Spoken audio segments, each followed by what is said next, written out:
Влегувањето во сила на законот за двојазичност значи исполнување на дури 90% од барањата впишани во Тиранската платформа, која како божикна честитка во форма на ултиматум беше испратена до македонските политичари за формирање на влада во 2016-та.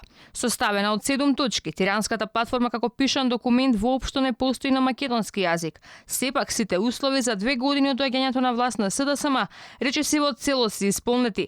Постигната е целосна рамноправност која беше побарана уште во рамковниот договор. Спроведена мултиетничност во уставот каде албанците се сметаат за државотворна нација.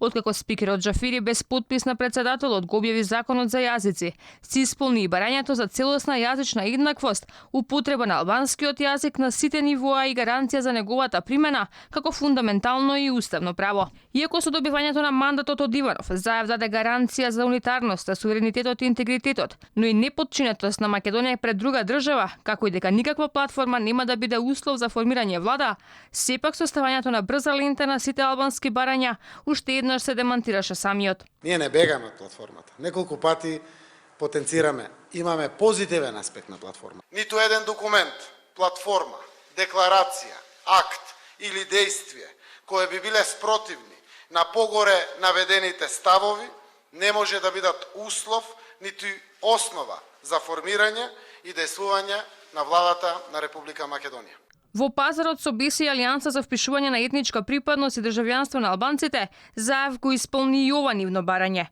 Сега ќе се менуваат дури 5 закони за да се инкорпорираат нивните барања. Со уставните измени кои парламентарното мнозинство гладко изгласа менување на нависокиот правен акт, се отвори и патот за сеопфатна дебата за знамето, химната и државниот грб на Република Македонија, со цел државните символи да ја рефлектираат мултиетничноста. Нешто што Заев тврдеше дека нема да се менува. Во ниту еден момент, ниту во минатото, ниту сега, ниту пак некој во иднина ќе разговара за промена на химната на Република Македонија. Химната останува каква што е. 6 албански интелектуалци побараа собранието да усвои резолуција со која ќе се осуди геноцид врз албанскиот народ во периодот од 1912 година до 1956, единствената неисполнета точка од платформата. По рамковен договор се вработени албанци во сите државни институции, а обезбедени се и повеќе пари за општините со албанско население.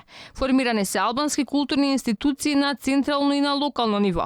Во Тиранската платформа беа офатени неколку судски случаи и со правосилни судски одлуки. Сопот, Бродец, Монструм и Диво населје. За дел од нив процесите веќе се вратени на почеток. Албанските представници беа вклучени во решавањето на спорот со името, постигнување на добрососедски односи со Бугарија, кои владата на Заев експресно за 1 година ги постигна.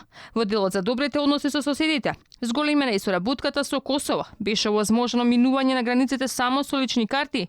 Неодамна беше и објавен проектот за изградба на автопатот Скопје-Блаце, а во собранискиот пазарот во третинско мнозинство и Косово официјално и уставно стана петиот соседна република Северна Македонија. За помалку од 3 месеци треба да биде избран новиот шеф на државата, а со тоа се оживува и идејата за консензуален кандидат на владиниот двоец СДСМ-ДУИ.